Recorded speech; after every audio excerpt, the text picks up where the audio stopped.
जय हिंद दोस्तों। भारती टीवी के इस खास कार्यक्रम में मैं संदीप भारती आपका स्वागत करता हूं। इस कार्यक्रम में हम आपको ओलंपिक्स का अपडेट देंगे।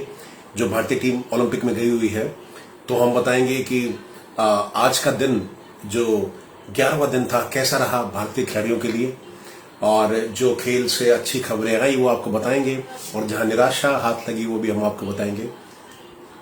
तो आप भी अपने सवाल पूछ सकते हैं या कोई कुछ सुझाव है आप वो दे सकते हैं। इस मुद्दा हमारा है ओलंपिक्स। तो भारतीय टीम जो ओलंपिक्स में गई हुई है, जो टोक्यो ओलंपिक्स है, तो उसी की हम चर्चा कर रहे हैं। तो आज 11वां दिन था और रानी रामपाल की जो हॉकी की टीम है, महिला हॉकी की टीम है, बहुत ही शानदार प्रदर्शन किया। और हमारी जो हॉकी की टीम है उन्होंने सेमीफाइनल में प्रवेश कर लिया है। तो और इन्होंने जिस टीम को हराया है वो है ऑस्ट्रेलिया। ऑस्ट्रेलिया 3 बार की जो चैंपियन टीम है, तो 3 बार ओलंपिक्स में गोल्ड मेडलिस्ट है, या जो टूर्नामेंट जीत चुकी है। तो इतनी शानदार टीम को हराना बहुत ही मुश्किल था, कठिन था। और मैं आपको सही बताऊं, मुझे तो लग रहा था कि टीम तो अच्छा खेलेगी, पर मुझे ऐसी उम्मीद नहीं थी कि अब ऑस्ट्रेलिया को, और इतना बढ़िया खेला इन्होंने जो हमारी भारतीय हॉकी टीम ने, तो जो प्रदर्शन किया, तो कोई उसको सबको जैसे ये एक सरप्राइज सा था, और बड़ा अच्छा लगा लोगों को ये देख के। और खास करके जब हमारी बेटियां अच्छा काम करती हैं, देश का नाम रोशन करती हैं, तो बहुत ही अच्छा लगता है, बहुत दिल को सुकून मिलता है। मैं आपको बता दूं इससे कि लोगों को क्यों नहीं लगा कि भारतीय टीम जीत सकती है ऑस्ट्रेलिया से, क्योंकि पहली बार भारतीय टीम सेमीफाइनल में पहुंची है महिलाओं में। कल हमने आपको बताया था कि जो पुरुषों की टीम है वो भी 49 साल बाद सेमीफाइनल में पहुंची है, तो वहां भी बहुत खुशी की बात थी, बड़ा अच्छा दिन था देश के लिए। आज का दिन भी जो महिला हॉकी टीम है पहली बार सेमीफाइनल में पहुंची है। और मुझे याद है, शायद अगर मैं आपको आंकड़ा सही है, तो 1980 के जो ओलंपिक्स थे उसमें 6 टीमें आई थी, तो उसमें चौथे स्थान पर रही थी भारतीय टीम। उसके बाद जो ओलंपिक्स आए तो कईयों में तो क्वालिफाई नहीं कर पाई भारतीय टीम, और ये सबसे अच्छी स्टैंडिंग थी, जिसमें 4th रही थी, क्योंकि सिर्फ 6 टीम थी उस टाइम। और शायद पहली बार शुरू हुआ था 1980 ओलंपिक्स में महिलाओं का हॉकी भी। तो अब ये लगा लीजिए, उसके बाद ये सबसे बेहतरीन प्रदर्शन है, और हम सेमीफाइनल में पहुंच चुके हैं। तो ढेरों बधाइयां रानी रामपाल की, जो चैंपियन टीम को, जो इतना बढ़िया खेले और उन्होंने देश का नाम रोशन किया।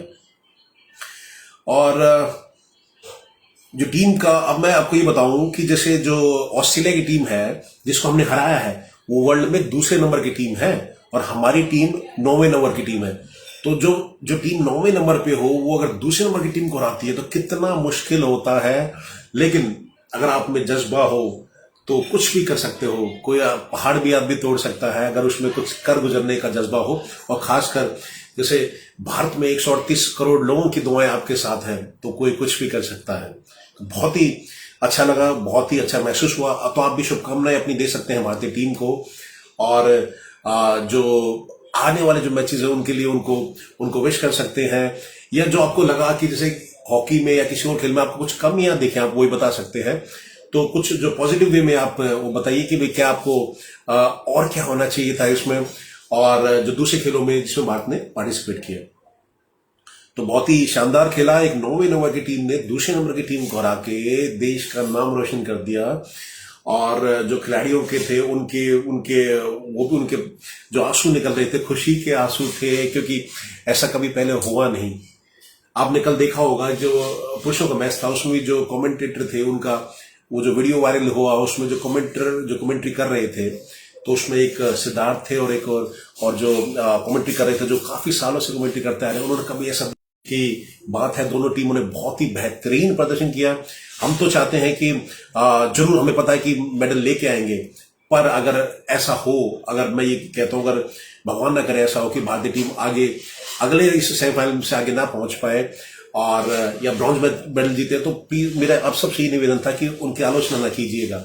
ऐसा हम क्या करते हैं, ट्रोल करने लग जाते हैं उनको, प्लेयर को गाली देते हैं, तो वो बड़ा बुरा लगता है, वो अच्छा नहीं लगता। और इतना शानदार प्रदर्शन किया इन्होंने, ये तो वाहवाही के हकदार हैं, और ये जहां भी जाएंगे इन्होंने देश का नाम रोशन कर दिया। सेमीफाइनल में पहुंचना ओलंपिक्स में बहुत ही मुश्किल होता है। ये टीम गेम होता है, कोई एक खिलाड़ी पे नहीं, पूरी टीम इस पे डिपेंड होता है। अगर साथ सबको अच्छा खेलना होता है, युवा टीम है हमारी, पुरुषों की भी और महिलाओं की भी, और कितना अच्छा खेले। और जो खिलाड़ी हैं ज्यादातर वो बहुत ही कोई ऐसे अमीर फैमिली से नहीं है कि पैसे की कमी नहीं थी, उनके पास सारी फैसिलिटी थी। कई खिलाड़ी जो गांव से उठ के आए हैं और बहुत ही सिंपल बैकग्राउंड होने के बावजूद देश का नाम रोशन कर दिया। ये उन लोगों पे तमाचा है जो ये कहते हैं कि भाई सरकार ने ये नहीं करा, सिस्टम की कमी है, और जो फैसिलिटी प्रोवाइड नहीं करी। ये ऐसे हमारे जो खिलाड़ी जो साधारण परिवार से निकल के आते हैं और देश का नाम रोशन करते हैं, तो कहीं ना कहीं ये उनके मुंह पे एक तमाचा है जो ऐसे लोग सोचते हैं। और जो कुछ करना नहीं चाहते देश के लिए, बहानेबाजी करते हैं, तो वो ऐसे बहाने मारते हैं।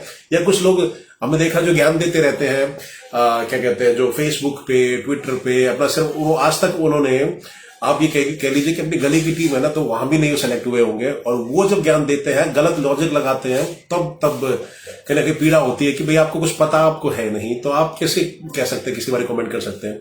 इस लेवल पे आना बहुत बड़ी बात है, और ये जो प्रदर्शन किया बहुत ही सराहनीय है। आप भी अपने सुझाव रख सकते हैं इसमें। और जो आज गोल किए गए, तो गुरजीत कौर ने गोल किया, 22वें मिनट में पेनल्टी कॉर्नर मिला था, तो उसमें ये गोल किया। उसके बाद कोई गोल नहीं, और भारतीय टीम 1-0 से वर्ल्ड चैंपियन ऑस्ट्रेलिया से जीत गई। रैंकिंग में ऑस्ट्रेलिया हालांकि दूसरे नंबर पे है, पर 3 बार ओलंपिक में मेडल जीत चुकी है ये ऑस्ट्रेलिया की टीम। बहुत ही कठिन टीम थी, इसको हराना बहुत ही बड़ी बात थी। और ये अगर आप उसको देखेंगे कि जो पहले भारत के जो 3 मैच थे उसमें हार चुकी थी भारत की टीम। जब फिर ऐसा लगा कि भारतीय टीम, महिला टीम ओलंपिक से बाहर हो जाएगी, तो आखिरी दोनों मैच जीते। उसमें भी आखिरी 3-3 मिनट में भारत ने गोल किए, नहीं तो उसमें हम बाहर हो जाते हैं ओलंपिक से। अभी देखिए कितनी जबरदस्त वापसी करी, और फिर आके ऑस्ट्रेलिया को 1-0 से हराना। डिफेंडिंग बहुत अच्छी रही हमारी, जो गोलकीपर हैं सविता जी, वो उसने बहुत ही बेहतरीन प्रदर्शन किया, बहुत सारे गोल उन्होंने रोके। पूरी टीम ने, जो डिफेंस तो बहुत ही स्ट्रांग रहा, बहुत ही काबिल तारीफ है।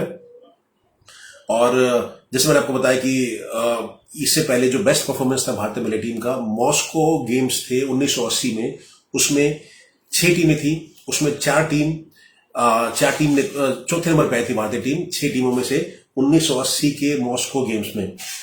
और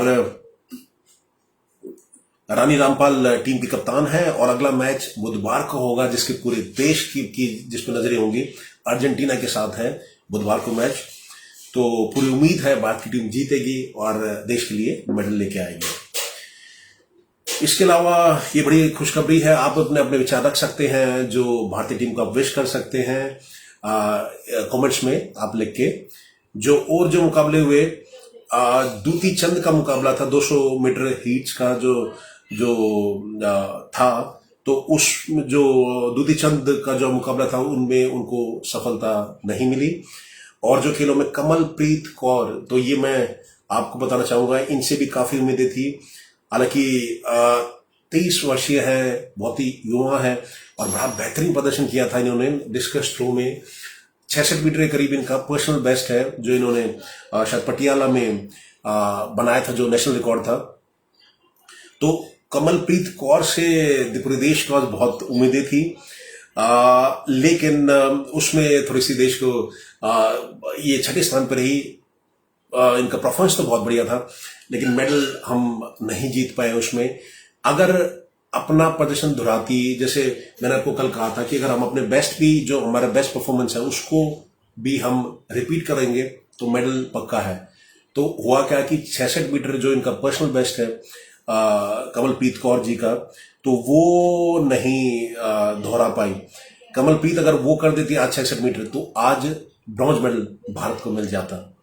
तो आज वो नहीं कर पाई। उनका शायद 63.7 था जो सबसे आगे गया, जो 6 चांस मिलते हैं इसमें। तो वो पहले जो 12 खिलाड़ी होते हैं फाइनल में, तो 3 चांस मिलेंगे, तो जो 12 में से नीचे के 4 खिलाड़ी को हटा दिया जाता है जिनका कम स्कोर होता है, 3 जो पहले 3 राउंड में। उसके बाद बचते हैं 8 खिलाड़ी। 8 खिलाड़ी को फिर से 3 मौके दिए जाते हैं। तो उसमें जो 8 में भी क्वालिफाई कर लिया था कमलप्रीत कौर ने, पर जो 8 में से फिर उसमें टोटल 6 चांस मिले, तो उसमें 63.7 इनका जो बेस्ट रहा। तो अगर ये अपने 6 सेट दोहरा देती तो आज एक मेडल मिल जाता, लेकिन बड़ा कठिन होता, इतना आसान है नहीं। इसलिए हम कहते हैं कि अभी आगे अगले वाले जो ओलंपिक्स में है तो उसमें पूरी तैयारी हम शुरू से करेंगे और देश के लिए पक्का ये मेडल जीतेंगे। लेकिन आज का जो मेडल था वो नहीं मिल पाया। इसकी मैं आपको और भी खबर देता हूं। तो जो बेस्ट रहा उसका मैं आपको बता देता हूं। यूएसए की वेलरी एलमेन, उन्होंने गोल्ड मेडल जीता है, और सिल्वर जीता है क्रिस्टिन ने जीता है, और ब्रॉन्ज जीता है क्यूबा की येम पेरेस, उन्होंने ब्रॉन्ज मेडल जीता है। और छठे जो भारतीय कमलप्रीत कौर थी वो छठे स्थान पर रही। उनका बेस्ट थ्रो था 63.70 मीटर। और मैं आपको जो टैली बता दूं कि जो टोटल किसने कितना इसमें थ्रो किया। जो यूएसए की एलमेन थी, उन्होंने ऑलमेन वेलरी, तो इन्होंने 68.98 68.98 फेंका इन्होंने, और 6 चांस में इन्होंने जो इनका हाईएस्ट था, तो ये इनको गोल्ड मेडल जितवाया इन्होंने इससे फेंक के। दूसरे नंबर पे क्रिस्टिन ने फेंका है, इन्होंने 66.86, इन्होंने अपना जो पर्सनल बेस्ट था 66 कुछ था इनका, तो इन्होंने 66.86 फेंक के अपना पर्सनल बेस्ट तोड़ दिया और इनको सिल्वर मेडल मिला। तीसरे नंबर पे जो रही क्यूबा की इन्होंने 65.72 फेंका। तो मान लो अगर 65.72 पे इनको ब्रॉन्ज मिल गया, तो अगर कमलप्रीत कौर 66 अपना फेंकती तो ब्रॉन्ज मेडल भारत की झोली में जाता। तो लेकिन वो प्रदर्शन वो दोहरा नहीं पाई। कमलप्रीत ने जो अपना पहला थ्रो फेंका था 61.62 फेंका, 61.62 मीटर पहले थ्रो। दूसरा इनका वैलिड नहीं था। तीसरा थ्रो में 63.70 जो तीसरा थ्रो था तो वही इनका बेस्ट रहा। चौथा इनका वैलिड नहीं था। और पांचवा इनका 61.37 रहा। और तो उसके हिसाब से इनका जो बेस्ट रहा वो 63.70 रहा। लेकिन बहुत ही अच्छा प्रदर्शन किया है। और जो ये पहली ऐसी जो डिस्कस थ्रो में पहली ऐसी खिलाड़ी बन गई जिनको जो छठे नंबर पे आई हैं। इससे पहले 7वें नंबर पे थी महिला खिलाड़ी, और जो पहले ओलंपिक्स में थे, तो इन्होंने इनका बेस्ट परफॉर्मेंस रहा भारत की तरफ से, ये सबसे बेहतरीन प्रदर्शन रहा। प्रमोद जी कह रहे हैं कि गुरु नानक सेवा फाउंडेशन ऑल ओलंपिक चैंपियन को शुभकामनाएं, और हॉकी टीम को भी गोल सरदार ब्रिगेड ने करके हिंदुस्तान की शान बढ़ाई है और पंजाब का नाम रोशन किया है। बिल्कुल सही कहा प्रमोद जी ने कि भाई ये गुरु नानक सेवा फाउंडेशन की तरफ से बधाई देते हैं, और ये कह रहे हैं कि इन्होंने जो पंजाब का नाम रोशन किया है और भारत का नाम रोशन किया है, तो बहुत बहुत शुभकामनाएं। पंजाब के खिलाड़ी हॉकी में सबसे आगे है पूरे देश में। आप ये कहेंगे कि जो पंजाब में हॉकी लहू में बहता है सभी जो पंजाब वासियों के, और वो देश का नाम रोशन करते हैं, ऐसा इतना शानदार खेलते हैं। तो बहुत ही आपने बिल्कुल सही बात कही। बहुत ही शुभकामनाएं पूरी टीम को, और बहुत ही शानदार खेले। तो मैंने ये आपको कमलप्रीत कौर के बारे में बताया, और जो अन्य मुकाबले हुए थे उसमें भारत की टीम आगे नहीं क्वालिफाई कर पाई। तो मेन ये मुकाबले थे, तो जो हॉकी में हम पहुंच गए सेमीफाइनल में, और दूसरा ये जो कमलप्रीत कौर जी का, तो ये परफॉर्मेंस बहुत ही बढ़िया कमलप्रीत का। छठे नंबर पे आई है और पहला ही ओलंपिक्स है इनका। अभी 2 साल पहले तक ये करीब 55 मीटर फेंकती थी, लेकिन अभी इनका 66 मीटर बेस्ट आ गया है। हालांकि आज वो दोहरा नहीं पाई, 63.70 रहा इनका। अगर वो कहीं ना कहीं अपना पर्सनल बेस्ट करती तो मेडल पक्का था, लेकिन अभी काफी कुछ सीखने को है। अभी ये पहली बार ये आई है। सीमा पुनिया थी जैसे पहले, तो वो 4 ओलंपिक्स खेल चुकी हैं। उनका 60 मीटर के करीब जो बेस्ट रहा था, तो वो आगे क्वालिफाई नहीं कर पाई थी। तो इनको भी जैसे मौका मिलेगा, ये देश के लिए मेडल लेके आएंगे, इनको और चांसेस मिलेंगे, तो देश के लिए ये मेडल जरूर लेके आएंगे। और बहुत ही क्या कहते हैं, खिलाड़ियों को इन्होंने प्रोत्साहन दिया है। ऐसे खिलाड़ी को देख के तो दूसरे लोग भी इस फील्ड में आते हैं, और खासकर जो बेटियां जैसा प्रदर्शन कर रही हैं, ये मानना पड़ेगा। तो जो भारत के जो बेटियां हैं शानदार प्रदर्शन कर रही हैं, और जो बेटे हैं, तो आपसे भी हमारे निवेदन है कि आप आगे आइए, अब कार्यभार संभालिए। अब बेटियां तो अपने से ज्यादा परफॉर्मेंस कर रही है, अब आपकी भी जिम्मेदारी है, आपका भी आगे आना है।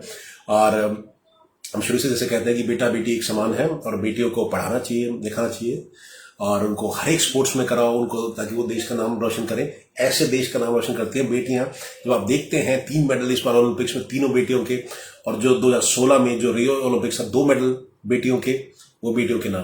तो ऐसे इसलिए हम कहते हैं बेटी बचाओ बेटी पढ़ाओ, बेटी को आगे लेके आओ ताकि वो देश का नाम रोशन कर सके। आपके कुछ सवाल है तो आप पूछ सकते हैं, आपके कुछ सुझाव है तो आप पूछ सकते हैं। कल का मैं आपको बता दूं, कल का स्केड्यूल क्या रहेगा। सुबह एथलेटिक्स में 5:50 पे सुबह women's javelin throw qualification group A Anu Rani Bharat को रिप्रेजेंट करेंगी सुबह 5:50 पे ये जेवलिन थ्रो में। और उसके बाद हॉकी का मुकाबला होगा 7 बजे सुबह, सेमीफाइनल इंडिया और बेल्जियम के बीच में। सबकी नजरें इस पे होंगी, इंडिया और बेल्जियम के बीच में हॉकी का जो मुकाबला है 7 बजे, और भारत जीत के फाइनल में प्रवेश करेगा कल। रेसलिंग का मुकाबला है, रेसलिंग के भी शुरू हो गए हैं। तो जब कुश्ती में हमारे करीब जो 7 खिलाड़ी हैं तो वो उनके भी इवेंट अब शुरू हो गए हैं, और देश को काफी आस है कुश्ती से कि भारत के लिए कम से कम 3-4 मेडल जरूर लेके आएंगे। तो वो अब कल से मुकाबले शुरू हो गए हैं। 9:15 बजे मुकाबला होगा विमेंस फ्री स्टाइल 62 किलोग्राम में, और 1 से 8 फाइनल। जो 8 मतलब जो टॉप 8 टीम है, जो टॉप 8 है उसमें उसका जो ये मैच है।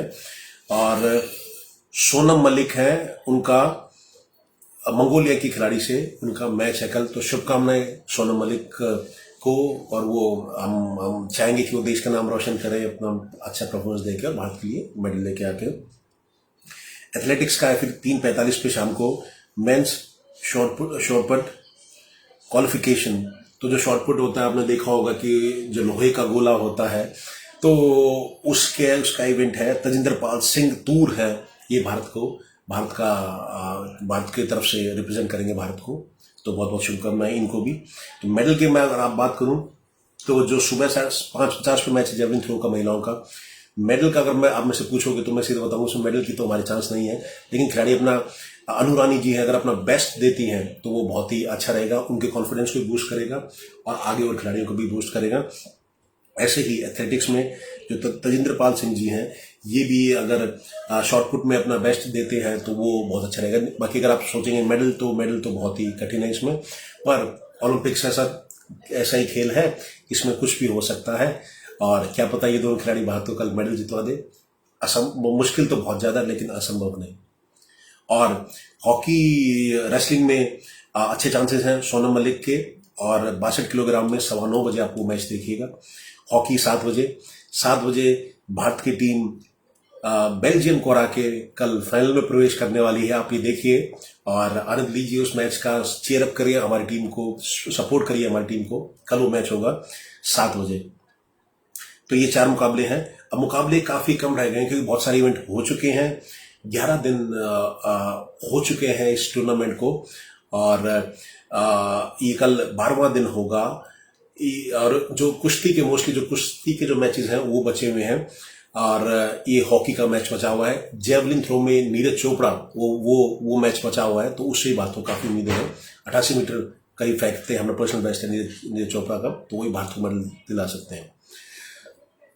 तो बाकी आपके कुछ सवाल हो तो आप पूछ सकते हैं, आपके कुछ सुझाव हो तो आप वो दे सकते हैं। हम फिर से आपको अपडेट देंगे और फिर से हम कहेंगे भारत की बेटियों को नमन, उनको सलाम, ताकि वो भारत का झंडा कैसे पूरे विश्व में भारत का झंडा लहरा रही हैं। तो बेटियों को बचाओ, बेटियों को पढ़ाओ, बेटियों को आगे लेके आओ ताकि वो देश का नाम रोशन कर सके और हमारा जो तिरंगा है वो पूरे विश्व में लहरा सके। आप सबका चुनने के लिए बहुत बहुत धन्यवाद। मैं संदीप भारत टीवी की टीम की तरफ से आप सबका जुड़ने के लिए धन्यवाद करता हूं, और पूरी टीम को मैं शुभकामनाएं देता हूं। और कल जो अपडेट होगा कल हम आपको बताएंगे, और हमारी टीम को आप चेयरअप करें ताकि वो मेडल लेके आए।